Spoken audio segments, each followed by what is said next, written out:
MCD election की coverage लगातार आपको दिखा रहे हैं। आज हम पहुंचे हुए हैं जैतपुर वार्ड में।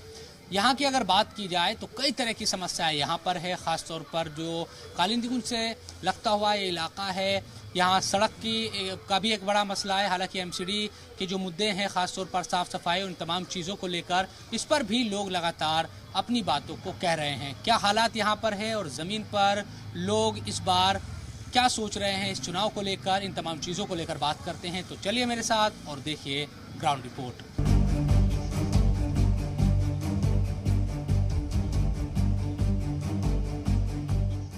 जैतपुर ओखला के करीब है। ऐसे में ओखला के शाहीन बाग और अबू फजल जैसे इलाकों का असर यहाँ खूब दिखता है। साफ सफाई न होने और सड़कों की हालत खराब होने की वजह से लोग यहाँ परेशान नजर आते हैं। इलाके के लोग सरकारी स्कूल और अस्पताल की कमी जैसे मुद्दों से जूझते दिखाई देते हैं। तो जैतपुर हम पहुंचे हुए हैं और यहाँ के हालात देखते हैं तो नज़र यही आता है कि साफ़ सफाई की बहुत बड़ी दिक्कत है और लोग इस बात की शिकायत करते हैं कि जो सफाई कर्मचारी है वो तो कभी आते ही नहीं। कुछ और लोग मौजूद है यहाँ पर। क्यों है इस तरह के हाल आपके इलाके में, इतने खराब सड़कों के हाल? बहुत तासुब है यहाँ पर। क्या बताओ, हालत ये है, तासुब है, पक्षपात बहुत ज्यादा है। बीजेपी का वहाँ काउंसलर है बीजेपी का, और वहाँ यहाँ के फिरा नहीं आज तक, तो ये मसला है। इस बार क्या लग रहा है, किस तरह के हालात? आगे पर चेंजिंग होगी इंशाल्लाह, चेंजिंग जरूर होगी इंशाल्लाह। चेंजिंग होगी जी, होगी। तो सड़कें ऐसी फोटो खिंचवाओ, देखो क्या हाल हो रहा, बुरा हाल है बिल्कुल। नालियों की सफाई कभी होती है? मतलब ही नहीं है, कभी झाड़ू लगती है।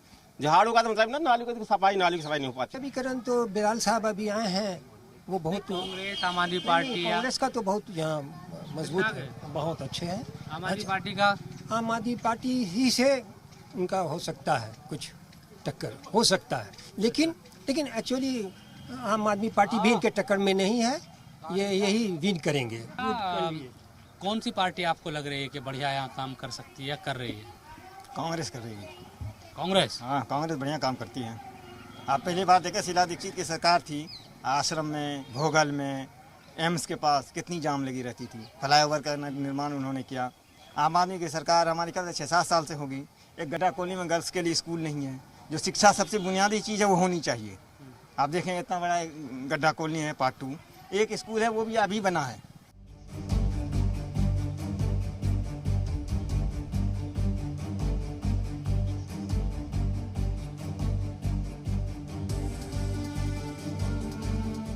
तो जैतपुर हम पहुंचे हुए हैं, किस तरह के यहाँ पर हालात हैं और क्या कामकाज हुए हैं ये इलाके की जनता से जानेंगे। खास तौर पर जो काउंसलर है, चूंकि बीजेपी के काउंसलर यहाँ पर हैं, तो उन्होंने कैसे काम किए और इस बार जो लड़ाई है आम आदमी पार्टी, बीजेपी और कांग्रेस ने भी अपना प्रत्याशी यहाँ उतारा है, तो क्या माहौल बन रहा है, तमाम चीज़ें जानते हैं। भाई साहब, किस तरह के कामकाज यहाँ इलाके में हुए, क्या चीज़ें, ये थोड़ा हमें बताएं आप।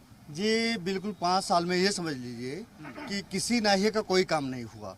अगर हम ये देखें, सफाइयों के बारे में देखें, तो हम अभी इस टाइम इलेक्शन का दौर चल रहा है और इससे पता चल सकता है आपको कि जैतपुर पार्ट 2 का इतना बुरा हाल है कि मतलब बहुत सारी गलियों में तो आप निकल भी नहीं सकते।